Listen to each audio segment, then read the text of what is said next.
গরুর মাংসের বাড়তি দামে চাপে থাকা মার্কিন ভোক্তাদের জন্য স্বস্তির বার্তা দিয়েছেন প্রেসিডেন্ট ট্রাম্প। বিদেশ থেকে সস্তা মাংস আমদানির সুযোগ বাড়ানোর ঘোষণা দিয়েছেন তিনি। তবে স্থানীয় খামারিরা বলছেন এতে গরুর দাম কমে গিয়ে উৎপাদন নিরুৎসাহিত হতে পারে। ট্রাম্পের পরিকল্পনা বাস্তবায়িত হলে মাংসের বাজারে কী প্রভাব পড়বে থাকছে বিস্তারিত প্রতিবেদনে। যুক্তরাষ্ট্রে গরুর মাংসের দাম রেকর্ড পর্যায়ে পৌঁছানোর পর দাম কমাতে বড় পদক্ষেপ নিয়েছে প্রেসিডেন্ট ডোনাল্ড ট্রাম্প।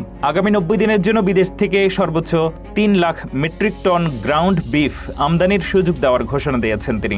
নির্দিষ্ট কোটা অতিক্রমের পর যে অতিরিক্ত শুল্ক কার্যকর হয়, এই আমদানিতে তা আরোপ করা হবে না।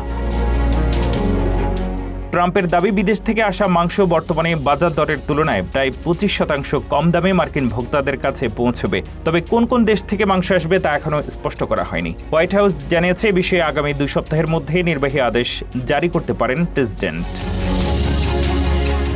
যুক্তরাষ্ট্রে গরুর সংখ্যা কয়েক দশকের মধ্যে সর্বনিম্ন পর্যায়ে নেমে যাওয়ায় সরবরাহ সংকট তৈরি হয়েছে। একই সময়ে ভোক্তাদের চাহিদা শক্তিশালী থাকায় দামও বাড়ছে। মেক্সিকো থেকে গরু আমদানিতে সীমাবদ্ধতা এবং ব্রাজিলের উপরে 50% শুল্ক ও সরবরাহ ব্যবস্থায় চাপ তৈরি করেছে। তবে ট্রাম্পের সিদ্ধান্তে ক্ষুব্ধ মার্কিন খামারিরা তাদের আশঙ্কা, সস্তা বিদেশি মাংস বাজারে ঢুকলে স্থানীয় গরুর দাম কমে যাবে। এতে খামারিরা গরুর পাল বাড়ানোর আগ্রহ হারাতে পারেন।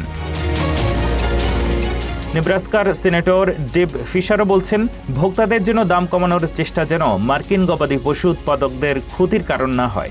বিশেষজ্ঞদের কেউ কেউ অবশ্য মনে করছেন, প্রস্তাবিত আমদানির পরিমাণ মোট বার্ষিক ভোগের তুলনায় খুব বেশি নয়, ফলে বাজার দরে এর প্রভাব সীমিত হতে পারে।